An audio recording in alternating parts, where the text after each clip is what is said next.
We have seen a bit of a proliferation of what we call puppet clubs for outlaw motorcycle gangs. And, you know, there's a reason why they're coming to Alberta too, because again, where there's,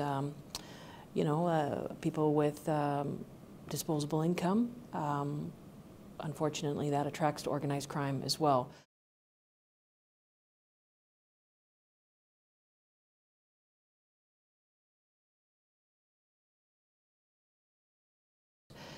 We work really well together, and I would say the senior leadership in a law enforcement community here, and I'm not just blowing smoke, is second to none. We meet regularly, as chiefs. Any trends are brought to our attention. We discuss, do we need to put dedicated resources over there?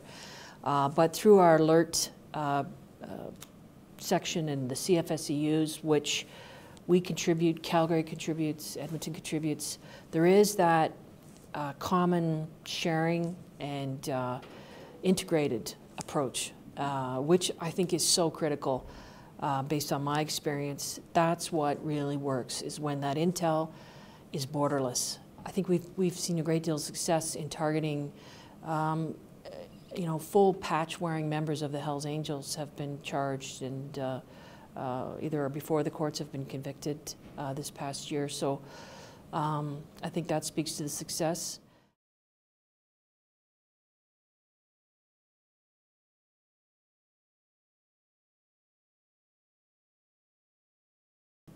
Well, I don't think anyone can say the worst is over, Jason. I think it still remains a high priority for us, just with what's going on in the world. And why, it's really difficult to get into people's heads and have an understanding of why, they would travel to Syria and want to engage in that fight. I think that's the, $60,000 question is why?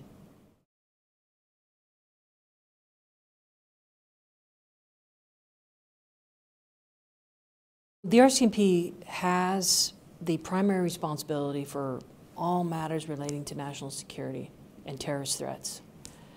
So from there, I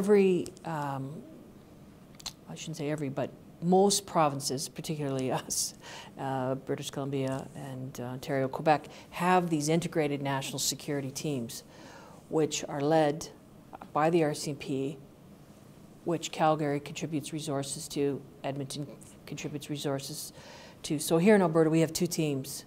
We have one here in Calgary, and we have one in Edmonton. Here in Alberta, we have significant RCMP resources developed to national security. And I think the public should feel confident that we're doing absolutely everything we can to make sure we maintain that high priority and that level of intensity, along with our partners in Calgary and Edmonton.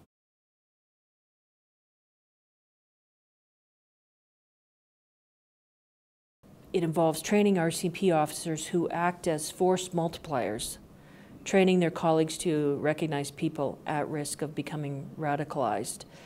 When officers find someone heading towards violence on behalf of an ideology, they assemble a community hub of local mentors, social workers, psychologists, community groups, relevant preachers, and anyone else likely to help. And I thought that's exactly, I would say it's in keeping with what we have been doing, both in Calgary and Edmonton.